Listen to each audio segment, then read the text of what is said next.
Hello and welcome to this course, Python and Flask, Building Web Applications That Work by Pact Publishing. I'll be instructor throughout the course and I'll help you to start building your very own Python and Flask applications.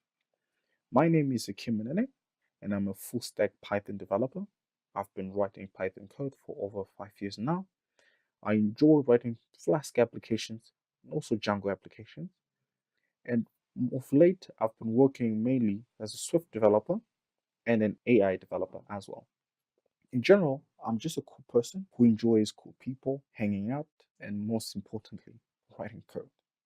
So, as your instructor, I'll take you through this course and we'll get through to learn all the fundamental basics on how to use Python and how to connect the front end and the back end within our applications.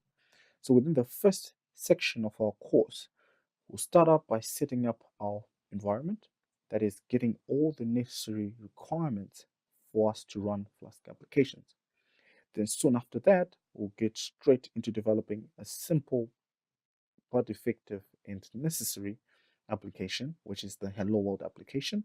We'll get in all the concepts from around the backend and the front end and develop a simple Hello World application that will demonstrate the power and ease of use of Flask. Within our third section, we'll start building our front end. We'll put in all the front end pieces together, that is your HTML, Bootstrap, CSS, and JavaScript. However, Bootstrap is a framework that combines HTML class and CSS classes.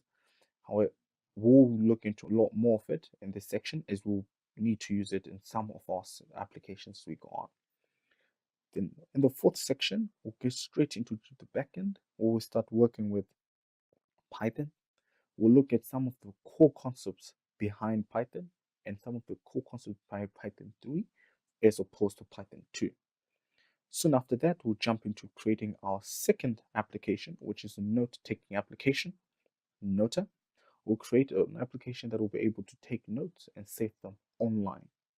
Then lastly, we'll create a social media application. This is more like a social networking application, like smaller version of Facebook.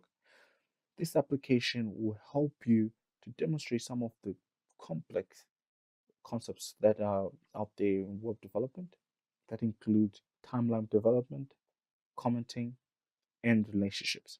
Now, I'm super excited about this course, and I hope that you guys are as well. This course is made specifically for people who have no experience writing code whatsoever. So it's meant for absolute beginners to web development. It's also good for Python developers who want to learn a bit of web frameworks and web development, and other developers who actually want to try out Flask.